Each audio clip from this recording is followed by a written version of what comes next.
Hello' guys, মই Nibir and welcome back to my another shorts. গৰমটো কেনেকুৱা পৰিছে সেই কথাটো মই ক'বই নালাগে। সেইকাৰণে এই গৰমত অলপ ঠাণ্ডা লগাবলৈ আমি গৈ আছোঁ আজি জিৰ'। তো নেক্সট ক্লিপ একেবাৰে অৰুণাচলৰ পৰা। বাকী অৰুণাচলৰ পৰিৱেশৰ কথা মই বহলাই নকলেও হ'ব চাগে, মানে শ্বৰ্টছটো দীঘল হৈ যাব।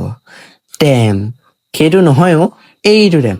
বাকী এই পৰিৱেশটো উফ লাগে ইয়াতে থাকিয়ে দিওঁ আৰু। পিছে ইমান দূৰ আহিছোঁ, বাবাক দৰ্শন নকৰাকৈ গ'লে হ'বনে বাৰু?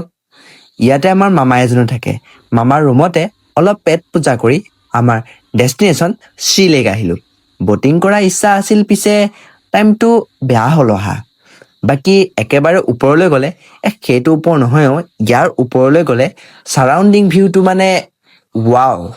নেক্সট আমি আহিলোঁ কাছাৰীজত, আৰু ইয়াৰ বেষ্ট পাৰ্ট আছিল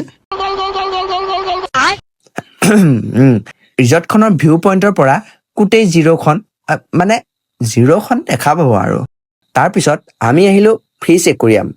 নামটোতে গম পাইছে চাগে, ইয়াতে বিভিন্ন প্ৰজাতিৰ মাছ সংৰক্ষণ কৰা আছে। বাকী এটা শ্বটত ইমানবোৰ দেখুৱাবতো নোৱাৰি, সেইকাৰণে অৰুণাচলৰ এই সুন্দৰ পৰিৱেশৰ মাজতে আজি আমাৰ এই শ্বটছটো সামৰণি মাৰিছোঁ। বাই।